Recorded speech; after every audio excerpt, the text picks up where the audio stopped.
Hello students, welcome to my YouTube channel. आज हम लोग क्लास 12th लीनियर प्रोग्रामिंग यानी कि रैखिक प्रोग्रामन समस्या के बारे में समझेंगे। देखिए, ये बोर्ड 2022 में बहुत इंपॉर्टेंट लेसन है। इसमें जो 12.1 लेसन है, इसमें से एक क्वेश्चन जरूर पूछता है जो 5 नंबर का होता है। तो इसके बारे में पहले हम लोग समझेंगे रैखिक प्रोग्रामन है क्या, इसका प्रयोग कहाँ से होता है, कैसे होता है। तो आप लोग क्लास 9-10 में एक रैखिक समीकरण पढ़ चुके होंगे। इसमें एक चर होता था जैसे था 2x + 3y बराबर 10, यानी कि 2x + 3y = 10 क्या है? एक समीकरण है, एक रैखिक समीकरण है। और इसी में एक आता था 2x + 3y, जब क्लास 11th में पढ़े होंगे, जिसको हम लोग बोलते थे असमीकरण, रैखिक असमीकरण या असमिका, इसको लीनियर इनइक्वालिटीज हम बोलते थे। जैसे 2x + 3y = 18, यानी कि या तो यह 18 है या तो 18 से छोटा है, तो इसको रैखिक असमिका बोलते हैं। फिर हम लोग ये ग्राफ भी बनाते थे। ग्राफ पर इसको जैसे छायांकन करते थे। इसमें x और y का मान लीजिए, x का मान 0 रखते हैं, यहाँ पे टेबल बनाते थे, और यहाँ पे x रखते थे, y रखते थे, यहाँ पे एक बिंदु रखते थे। x का मान यहाँ पे अगर हम समीका में 0 रखेंगे तो y का मान 6 आ जाएगा, y में 0 रखेंगे तो x का मान 9 होगा। इसके बाद हम क्या करते थे कि एक यहाँ x एक्सिस y एक्सिस में यहाँ पॉइंट करते थे, बिंदु A और B है, तो x का मान 0 और y का मान 6, यानी कि एक पॉइंट लगा देते थे 0.6। B पॉइंट में 9 0, यानी कि x का मान 9 और y का मान 0, और इसको B से डिनोट करते थे, इसको मिलान करते थे। अब इसको छायांकन कैसे करते थे, तो हम देखते थे कि इसमें x और y, इस समीका में x और y का मान रख करके हम इसका छायांकन करते थे। x का मान अगर 0 रखेंगे तो ये 0 हो जाएगा, फिर y का मान 0 रखेंगे तो ये भी 0 हो जाएगा, और देखेंगे क्या है, ये 0 से बड़ा है 18, सत्य है या असत्य है, तो लिख देंगे ट्रू, सत्य है। जब सत्य होता था तो ग्राफ हमारा क्या होता था, मूल बिंदु की ओर, इसका छायांकन क्षेत्र मूल बिंदु की ओर होता था। और यही असत्य होता था तो इस छायांकन क्षेत्र इस रेखा के बाहर हो जाता था, यानी कि इसका फिजिबल रीजन जो है इधर मूल बिंदु की ओर होगा, अगर असत्य होगा तो आउट होगा। बस इसमें क्या करता है रैखिक प्रोग्रामर में, हल्का सा इसमें कोणीय बिंदु निकाल लेते हैं। इसका कोणीय बिंदु क्या है, बाकी सब 11th के जैसे ही करेंगे, इसमें कोणीय बिंदु निकाल करके तब इस समस्या को हम सॉल्व कर लेते हैं। देखते हैं कि किस पर अधिकतम हो रहा है, किस पर न्यूनतम हो रहा है। एक एग्जाम्पल के द्वारा हम समझते हैं कि लीनियर प्रोग्रामिंग का प्रयोग कहाँ होता है। जैसे में सपोज दैट एक कंपनी है जो केवल फर्नीचर बनाता है। एज एग्जाम्पल, एक कंपनी है, वह क्या बनाता है, फर्नीचर बनाता है। और फर्नीचर जो बनाता है उसमें पलंग और सोफा सेट बनाता है, यानी कि पलंग और सोफा सेट, ये 2 चीज बनाता है। लेकिन ये जो फर्नीचर बनाने वाला कंपनी है, सपोज दैट उस कंपनी के मालिक आप हैं और आपके पास 75,000 रुपये है, 75,000 रुपये है, और आपको उस कंपनी खोलनी है, कंपनी या फर्नीचर कंपनी खोलनी है। उसमें आपको पलंग खरीदना है, सोफा सेट खरीदना है। एक ये भी शर्त है कि जो पलंग और सोफा सेट रख रहे हैं, तो 75,000 रुपया में आपको पलंग सोफा सेट तो ले सकते हैं, लेकिन आपके पास जो सामान है वह केवल मात्र 50 ही सामान रखने का जगह है आपके पास। सपोज जब कंपनी से सामान खरीदेंगे पलंग और सोफा सेट, तो उसको रखने के लिए जगह चाहिए, स्वाभाविक है। तो जगह आपके पास मात्र 50 ही सामान को रखने का जगह है। अब चलिए, एक जो हमारा ये पलंग है, इसका जो प्राइस है वह कितना है, तो इस पर सबसे सपोज दैट इसका पलंग का प्राइस है 1200 रुपया पर। एक पलंग का मूल्य 1200 है, एक सोफा सेट का मूल्य आपका 1500 हो गया। लाभ क्या हो रहा है, पलंग पे आपको 125 रुपये का लाभ मिल रहा है, और सोफा सेट पर आपको 200 रुपये लाभ मिल रहा है। तो सपोज दैट आप कितना पलंग और कितना सोफा सेट लें कि आपको मैक्सिमम प्रॉफिट प्राप्त हो। तो यही जो मैक्सिमम प्रॉफिट होता है वही अधिकतमीकरण इसमें निकालना होता है, और मिनिमम जो होता है यानी कि हानि में भी जा सकता है, तो निम्नतमीकरण में होता है। तो सबसे पहले सपोज दैट आपने x पलंग खरीदा और y सोफा सेट खरीदा, तो आपके पास एक समस्या ये बन रहा है ये समस्या ही बन रहा है कि मात्र 75,000 रुपया ही खर्च करना है, जिसमें पलंग भी लेना है, सोफा सेट भी लेना है। तो पहली समस्या है कि 75,000 रुपये में दोनों चीज ले लेना है, पहली समस्या। तो इसको, और दूसरी समस्या ये है कि सपोज दैट आप खरीदेंगे, तो सपोज दैट आपने एक्स पलंग खरीदा, तो आपका खरीद क्या होगा 1200 एक्स, प्लस सोफा सेट आपने खरीद लिया 1500 वाई। और दोनों का जो मूल्य है वह या तो 75,000 होना चाहिए या तो 75,000 से कम होना चाहिए। तो ये आपके पास एक समस्या है, एक समस्या है कि हमें 75,000 रुपया से अधिक नहीं खर्च करना है। तो यही लीनियर प्रोग्रामिंग है, LPP, यानी कि लीनियर प्रोग्रामिंग प्रॉब्लम। तो एक समस्या ये हो गया। और दूसरी समस्या क्या है कि जो दोनों रखेंगे वो रखने का जगह आपके पास मात्र 50 ही वस्तु रख सकते हैं। आप जो सामान खरीदेंगे तो उसको रखने का जगह मात्र 50 है। तो आपके पास दो समस्या निकल गया, एक समस्या ए और एक समस्या ए। तो इस दोनों समस्या को हल करना है। अच्छा, अब लाभ क्या है? लाभ आपका क्या हो रहा है? सपोज दैट पी, तो मैक्सिमम ये हो जाएगा 125x और ये हो जाएगा 200y। तो यही जो सवाल है 125x और प्लस 200y, तो इसी पर अधिकतम कण ज्ञात करना है, इसी पे मैक्सिमाइज वैल्यू ज्ञात करना है, इसी पे मिनिमाइज वैल्यू, कि कितना सामान खरीदें अधिक से अधिक, कितना इसको ले लें, कितना ये ले लें कि हमारा 75,000 के अंदर काम भी हो जाए और प्रॉफिट भी मिल जाए। तो अगर ऐसा करेंगे, अगर ज़्यादा प्रॉफिट होगा तो अधिकतमीकरण होगा, और कम प्रॉफिट होगा तो न्यूनतमीकरण हो जाएगा। तो ये प्रॉफिट वाला जो होगा यही आपका जो उद्देश्य फलन इसको कहते हैं, उद्देश्य फलन। आपकी किताब में उद्देश्य फलन दिया है सवाल में, उद्देश्य फलन ये हो गया। और व्यवरोध क्या है? तो आप व्यवरोध आपका दो है, एक ये व्यवरोध है और एक ये व्यवरोध। सपोज दैट सब में 0 0 है, सबको कैंसिल कर दिया जाए तो आपके पास बचेगा क्या? तो 1200। तो 1200 में अगर डिवाइड कर देते हैं 100 से तो हो जाएगा 12x प्लस 15y और ये हो जाएगा 75। या फिर इसको 4 से 3 से डिवाइड करेंगे तो 3 चौका 12, 3 5 15 और ये हो जाएगा 15 25 तिहाई 75। एक है x प्लस वाई इक्वल या लेस 50। तो आपके पास इसको हम बोलते हैं व्यवरोध, रिस्ट्रिक्शन, व्यवरोध इसको बोलते हैं। एक चीज है उद्देश्य फलन। उद्देश्य फलन वो है कि आप प्रॉफिट, मैक्सिमम प्रॉफिट क्या चाहते हैं, और समस्या जो होता है वही क्या होता है? व्यवरोध होता है। तो बहुत से इस लेसन में सवाल जो है 12.1 में, इसमें दो व्यवरोध है, कहीं 3 है कहीं 1 है। तो इसको समस्या, इसको कैसे बनाते हैं?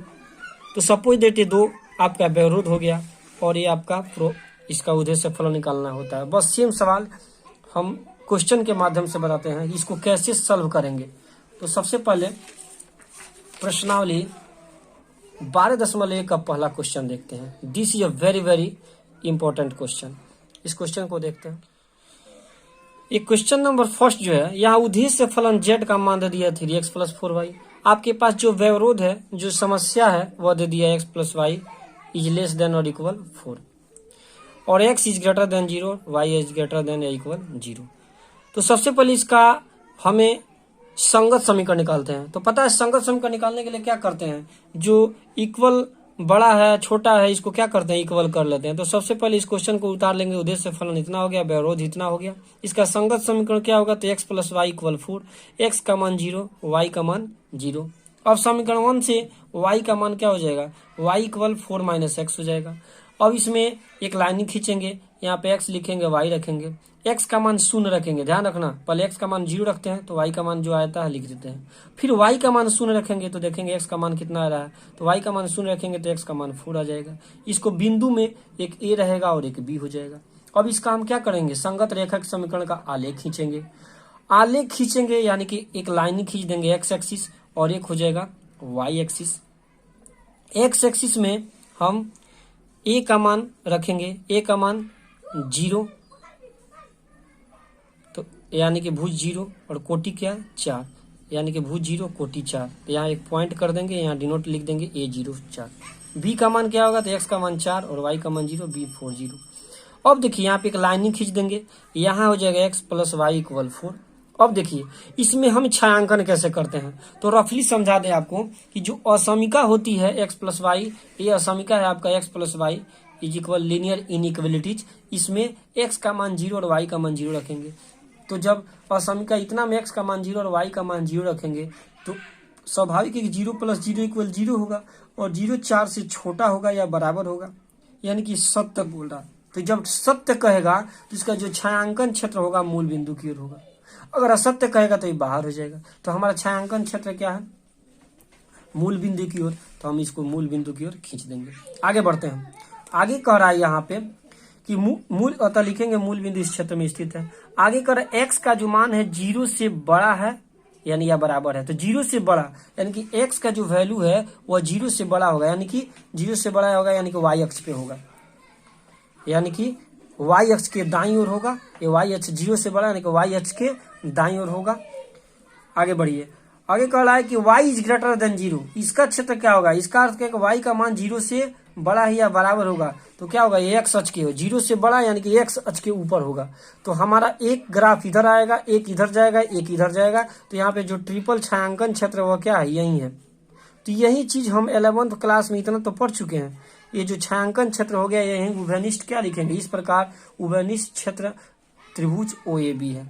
अब इसी में हमें यहाँ तक तो क्लास 11th का है, और इसमें करना क्या होता है, इसमें कोणीय बिंदु देख लेते हैं। तो देखिए यहाँ टेबल बनाएंगे, यहाँ लिखेंगे कोणीय बिंदु, यहाँ उद्देश्य फलन का मान, तो उद्देश्य फलन का मान z equal 3x plus 4y है। अब चलिए आपका कोणीय बिंदु क्या है, तो कोणीय बिंदु आपका है एक हो गया 0, तो 0 मूल बिंदु 0 0, तो यहाँ लिखेंगे 0 0। एक a का है तो 0 4, एक b का है 4 0, तो यहाँ में हमने लिख दिया है a का मान 0, a का मान 0 4, b का मान 4 0। अब ये 0 आया कहाँ से, तो स्वाभाविक यहाँ पे x का मान 0 रखेंगे, y का मान 0 रखेंगे, तो 0 धन 0 यानी कि 0 हो जाएगा। अच्छा x का मान अगर 0 रखते हैं तो 3 में 0 से गुणा करेंगे 0, तो 0 अब प्लस 4 में 4 से गुणा करेंगे तो 16, तो 0 धन 16 यानी कि 16 हो जाएगा। अच्छा आगे बढ़िए, अगर 4 रखते हैं तो 4 3 12 और y का मान 0, तो 12 में 0 जोड़ेंगे तो 12 हो जाएगा। तो हमें 3 वैल्यू मिल गया। तो जिस पर ज्यादा वैल्यू है, जैसे 16 ज्यादा आ रहा है तो ये क्या हो जाएगा, हमारा z का अधिकतम मान बिंदु A04 पर 16 है। अगर सवाल अधिकतमीकरण पूछेगा तो अधिकतम मान ऐसे निकालेंगे, अगर वही न्यूनतमीकरण का मान पूछता तो लिखते हैं यहाँ z इक्वल 0 0 पर मान क्या न्यूनतम है, यानी कि -16, यहाँ पे 0 हो जाएगा। तो यही हमारा एक क्वेश्चन था, क्वेश्चन नंबर फर्स्ट यही है।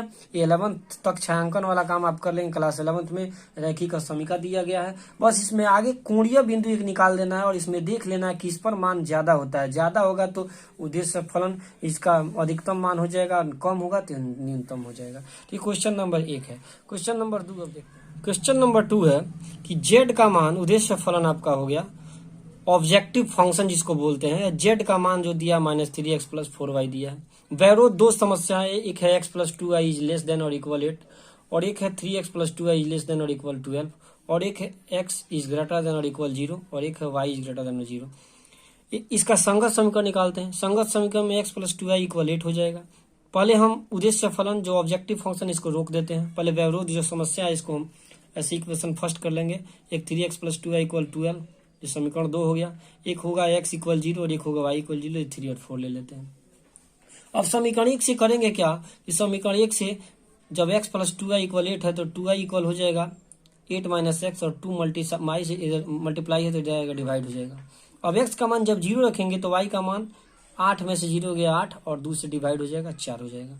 अच्छा अगर y का मान 0 रखना है तो 2 जाके 0 से गुणा कर गया 0 हो जाएगा, नहीं कि x का मान 8 हो जाएगा। तो हमें 2 पॉइंट मिलता है, एक पॉइंट ए और एक पॉइंट बी, इसको रोक लेंगे। अब चलिए समीकरण 2 से, समीकरण 2 है 3x प्लस 2y इक्वल 12, तो 2y इक्वल हो जाएगा 12 माइनस 3x, और एक गुणा में 2 नीचे आएगा तो भाग में हो जाएगा। तो यहाँ भी एक टेबल बनाएंगे, यहाँ भी x y और बिंदु नोट करेंगे। x का मान 0 रखते हैं तो 12 में से 0 गया 12, 12 में 2 से डिवाइड कर देंगे 6।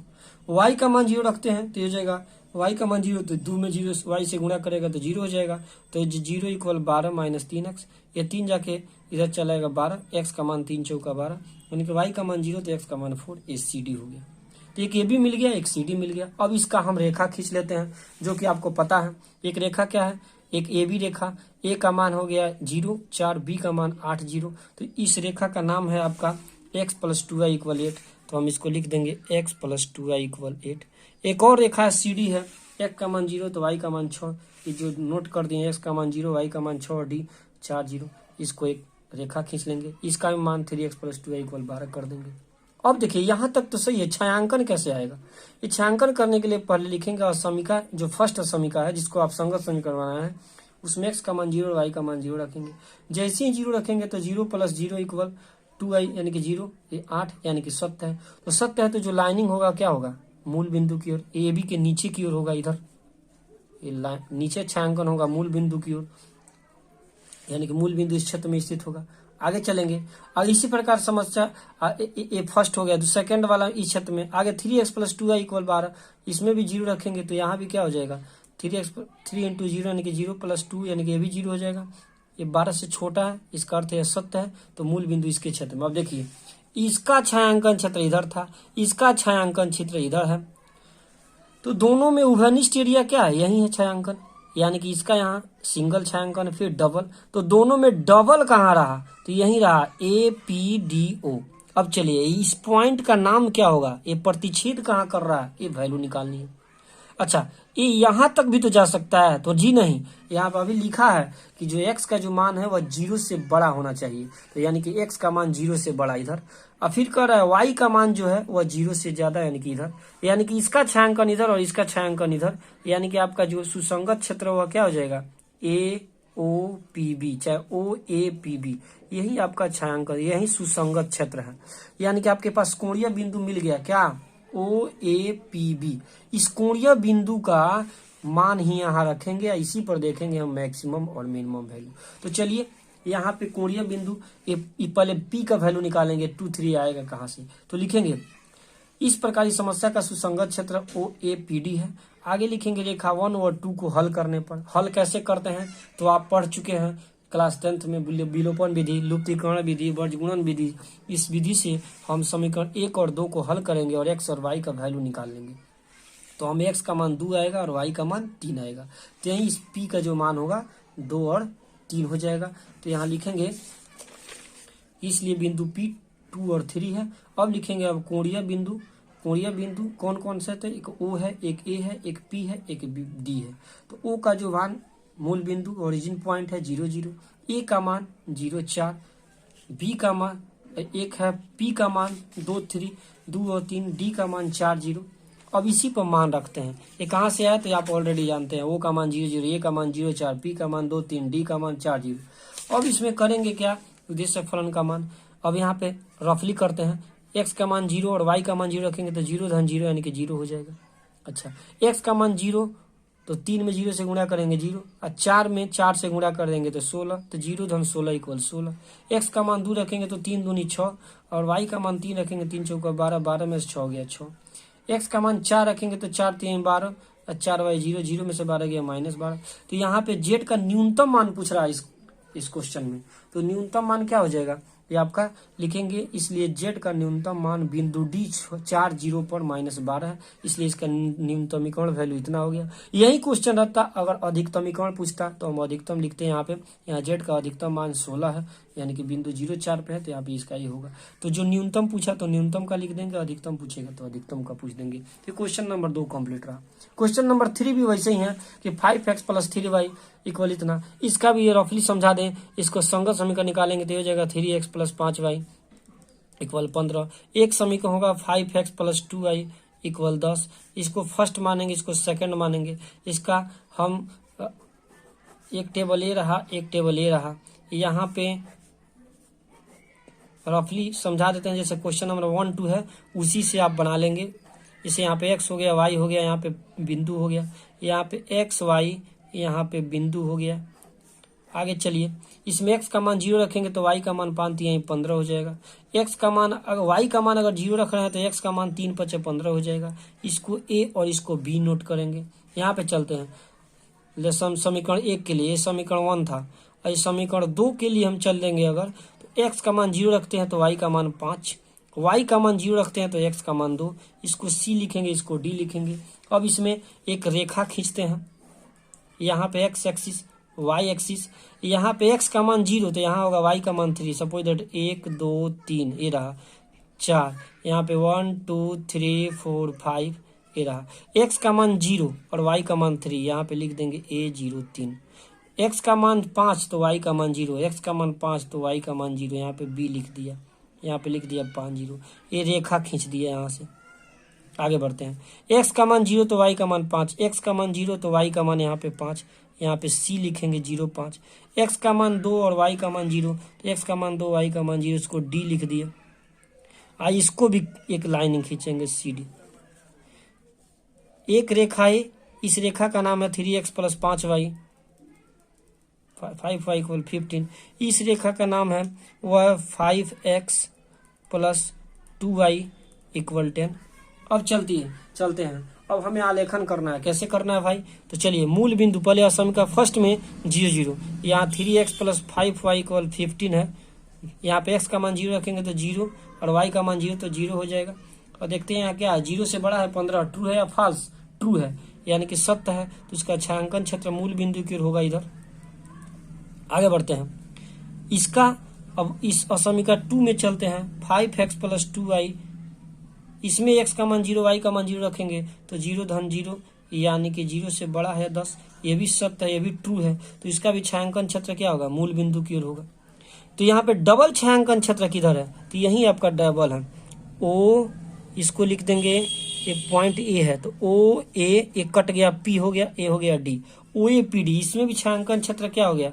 OAPD।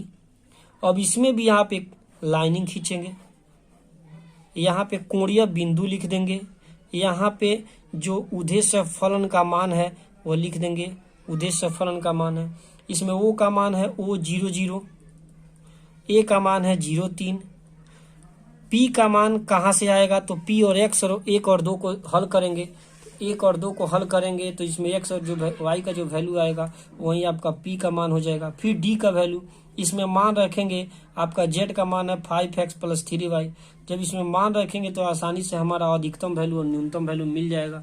तो जो अधिकतम वैल्यू और न्यूनतम वैल्यू मिल जाएगा यहाँ पे वो ये PD, O का मान, फिर उसके बाद A का मान, फिर P का मान, D का मान। तो यही आपका जो मैक्सिमम वैल्यू होगा अधिकतम हो जाएगा और न्यूनतम के लिए न्यूनतम हो जाएगा, जो कम होगा वो न्यूनतम होगा। क्वेश्चन नंबर 4, ये भी सेम क्वेश्चन 3 पे है।